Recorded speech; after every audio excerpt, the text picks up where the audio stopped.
Buenos días a todos, soy Javier Peñapoza, vuestro profesor del ámbito científico-tecnológico de graduanes o de nivel 1 y vengo a presentaros lo que sería esta quinta clase virtual de la tercera evaluación del curso académico 2014-2015 o la 17ª clase virtual del curso académico 2014-2015 desde que empezamos en octubre.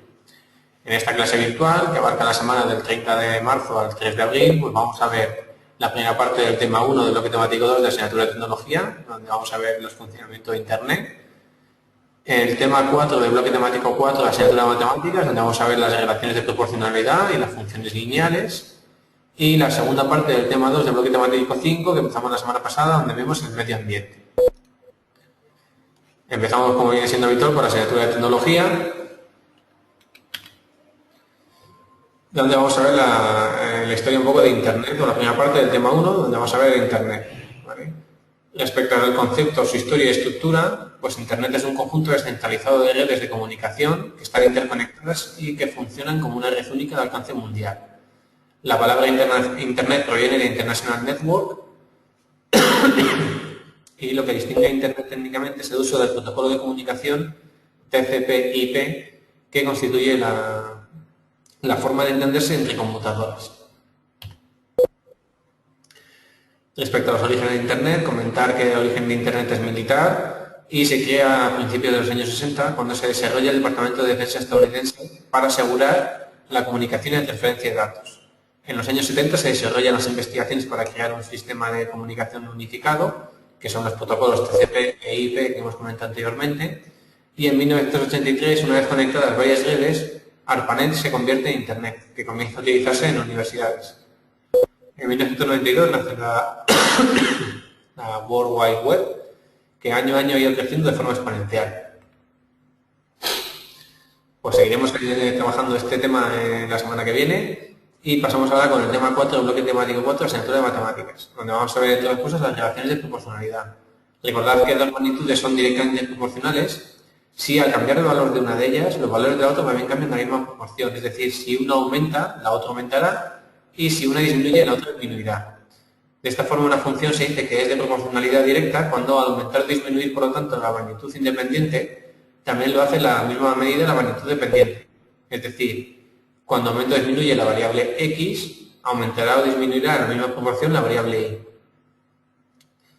De esta forma, cuando dos magnitudes son directamente proporcionales, su gráfica es una línea recta y sus pendientes se le conoce como la constante de proporcionalidad, que es ese número que multiplica la x. Se denomina función de proporcionalidad inversa, por otro lado, a la relación que se establece entre dos magnitudes, tal que al aumentar el valor de una de ellas, el valor de la otra decrece en la misma proporción. Por ejemplo, sería el caso de la función y igual a 6 partido por x. De esta forma, cuando dos magnitudes se presentan en una relación de proporcionalidad inversa, su gráfica es una hipérbola y su pendiente es una constante y es el producto de ambas. Ahora vamos a ver algunos ejemplos de funciones. Pues una función lineal es aquella cuya expresión matemática viene dada por y igual a mx, donde m es una pendiente, es un número, y es la variable dependiente y x es la variable independiente, que será aquella variable a la que le demos otros valores para hacer la tabla de valores. Una función afín es aquella cuya expresión matemática general es y igual a mx más n, donde m es la pendiente de la recta y n es la ordenada en el origen o el coeficiente de posición.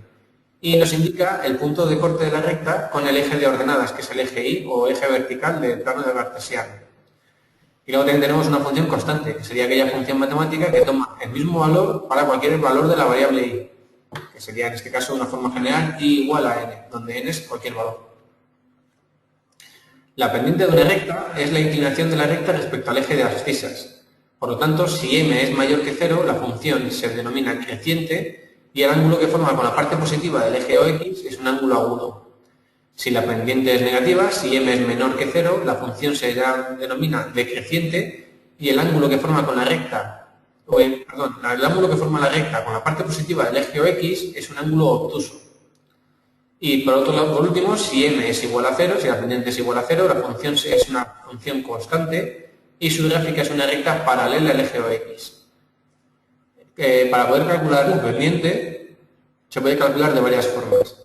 Podemos calcularla como un cociente entre la variación entre dos puntos de la variable dependiente o la variable y la variación entre dos puntos de las coordenadas x, dos puntos, a partir de dos puntos del plano cartesiano tendríamos sus coordenadas x e y por lo tanto si recalculamos la diferencia de coordenadas y lo dividimos entre la variación de diferencia o la diferencia entre coordenadas x, podemos calcular la pendiente. Dicho de otra forma, podríamos decir que y2 menos y1 partido de x2 menos x1 se podría calcular la pendiente, para lo cual tendremos dos coordenadas de dos puntos del plano cartesiano. x2 e y2 serían las coordenadas del punto 2 y x1 e y1 serían las coordenadas del punto 1. También estudiamos en este tema que existen diferentes tipos de rectas. Cuando dos rectas presentan la misma pendiente y difieren del coeficiente de posición, se denominan paralelas, ya que nunca se cortan. Cuando dos rectas tienen sus pendientes opuestas y recíprocas, la pendiente de una sería igual a la pendiente de la otra, invertida y cambiada de signo, son rectas perpendiculares. Y respecto a las características de las funciones lineales, pues hay una serie de parámetros que debéis de conocer, ya que se suelen preguntar con bastante frecuencia en los exámenes, en los ejercicios de la representación gráfica de alguna función. Tenemos por un lado el dominio y recorrido, que por norma general suele ser el conjunto de números reales, en el caso de las funciones lineales. El crecimiento será creciente si la pendiente es positiva y decreciente si la pendiente es negativa. Respecto a máximos y mínimos, las funciones lineales no tienen ni máximos ni mínimos y los puntos de corte, en este caso las funciones con forma y igual a mx tienen un único punto de corte de ambos ejes, que es el origen de coordenadas, ya que pasa esa recta por el 0, 0, y las funciones con forma y igual a mx más n tiene dos puntos de corte. El punto de corte con el eje de abscisas, que sería aquel punto de corte con el eje x. Para poder calcularlo bastará conocer la función y igual a 0 y despejar la x. Y en el punto de corte con el eje de ordenadas o eje y, bastará conocer x igual a 0 y despejar la y de la función de función de partida. Por último, vamos a ver la segunda parte del tema 2 del bloque temático 5 de ciencias naturales, que empezamos a ver la semana pasada. En esta parte vamos a ver lo que es el ecosistema, que consiste en la interacción entre las poblaciones que viven en una misma zona con unas condiciones determinadas, que es lo que se llama biotopo, formando una comunidad denominada biocenosis. El biotopo, por lo tanto, es el conjunto formado por el medio, el sustrato y los factores abióticos que influyen en los seres vivos. El medio se define como el lugar que rodea a los seres vivos, existen dos medios relacionados, agua y aire. El sustrato es la superficie en la que los seres vivos se fijan, apoyan o desplazan. Puede ser de varios tipos, puede ser el suelo, la superficie del agua, el fondo marino. Y el conjunto de biotopos en el que puede vivir un individuo se denomina hábitat. Por otra parte, cada especie tiene una función en el ecosistema llamada nicho ecológico. La biocenosis se define como la interacción de seres vivos pertenecientes a una distinta especie o población. De esta forma existen diferentes tipos de relaciones. La depredación es una relación entre un depredador que captura y se alimenta de otro ser vivo denominado presa. Por lo tanto, cada uno posee sus adaptaciones específicas o anatómicas o defensivas, dependiendo de qué papel es el que esté jugando cada ser vivo. El parasitismo es otro tipo de relación donde interaccionan un parásito y un hospedador. El primero se aprovecha del segundo, perjudicando al mismo. Otro tipo de relación sería la competencia, que se define como la relación entre individuos de distinta especie con un mismo alimento. El comensalismo es otro tipo de relación que tiene lugar entre un organismo que se nutre de los restos de alimento o de las secreciones de otro de distinta especie y para ello no le causa ningún tipo de perjuicio. El inquilismo consiste en un ser vivo en el cual el inquilino se refugia en el cuerpo de otro de distinta especie sin llegar a perjudicarle. Y por último, la simbiosis, también denominada mutualismo, es una relación entre individuos de distintas especies donde se benefician mutuamente.